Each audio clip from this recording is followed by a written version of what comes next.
केंद्रीय वित्त मंत्री निर्मला सीतारमण ने बजट 2024 पेश कर दिया है। ये बजट 48,20,000 करोड़ का है। इस बजट में हर मंत्रालय के लिए अलग अलग फंड की व्यवस्था की गई है। तो आइए जानते हैं इस बार के बजट में किस मंत्रालय को कितना पैसा मिला। नमस्कार, आप देख रहे हैं punjabkesari.com में सतीन्द्र शर्मा। इस बार के बजट में रक्षा मंत्रालय के लिए सबसे ज्यादा फोकस किया गया है। मोदी सरकार शुरू से ही देश की सुरक्षा को ध्यान में रखते हुए बजट बढ़ाया है और इस बार भी रक्षा क्षेत्र में सबसे ज्यादा बजट खर्च करने पर ध्यान दिया गया है। केंद्र ने राजनाथ सिंह के रक्षा मंत्रालय को 4,54,773 करोड़ रुपए आवंटित किए हैं। ग्रामीण विकास मंत्रालय को बजट में 2,65,808 करोड़ आवंटित किया गया है। शिवराज सिंह चौहान इस वक्त देश के ग्रामीण विकास मंत्री हैं।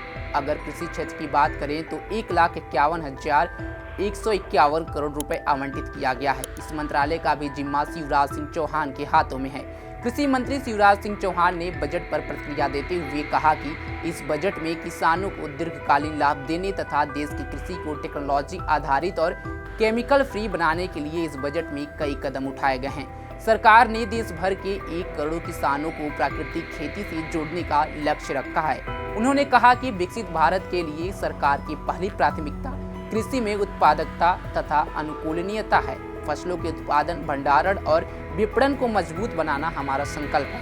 खेती के विविधपूर्ण तथा जलवायु के अनुकूल किस्मों के विकास पर जोर देने के लिए बजट में प्रावधान किए गए हैं, जिसके अंतर्गत कृषि की 32 तथा बागवानी फसलों की 109 नई किस्में जारी की जाएंगी। शिवराज सिंह चौहान ने कहा कि बजट में दलहन तथा तिलहन के लिए आत्मनिर्भरता हेतु रोड मैप तैयार किया गया है। 400 जिलों में फसलों का डिजिटल सर्वेक्षण के साथ ही 5 राज्यों में जन समर्थ आधारित किसान क्रेडिट कार्ड जारी किए जाएंगे। इसके अलावा यह पीओ सहकारी समितियों और स्टार्टअप्स को बढ़ावा देंगे। इसके बाद नंबर आता है गृह मंत्रालय का। केंद्रीय बजट में अमित शाह के मंत्रालय होम मिनिस्ट्री को 1,50,983 करोड़ रुपए दिया गया है।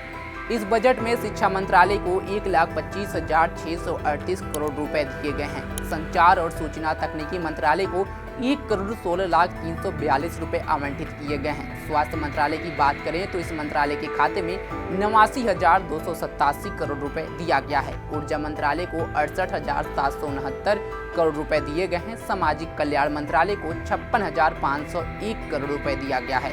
कॉमर्स और उद्योग मंत्रालय को 47,559 करोड़ रुपए दिए गए हैं। बता दें कि इस बार भारत का कुल बजट 48,20,512 करोड़ रुपए है। पीएम मोदी ने कहा है कि ये बजट समाज के हर वर्ग को शक्ति देने वाला है। ये देश के गांव, गरीब किसान को समृद्धि की राह पर ले जाने वाला बजट है।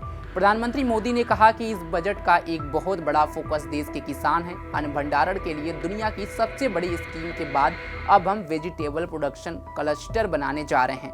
इससे छोटे किसानों को सब्जियों, फल, अन्य उपज के लिए नए बाजार मिलेंगे और बेहतर दाम मिलेंगे। प्रधानमंत्री मोदी ने आगे कहा कि देश में गरीबी समाप्त हो, गरीब का सशक्तिकरण हो। इस दिशा में भी आज के बजट में प्रमुख घोषणाएं की गई हैं।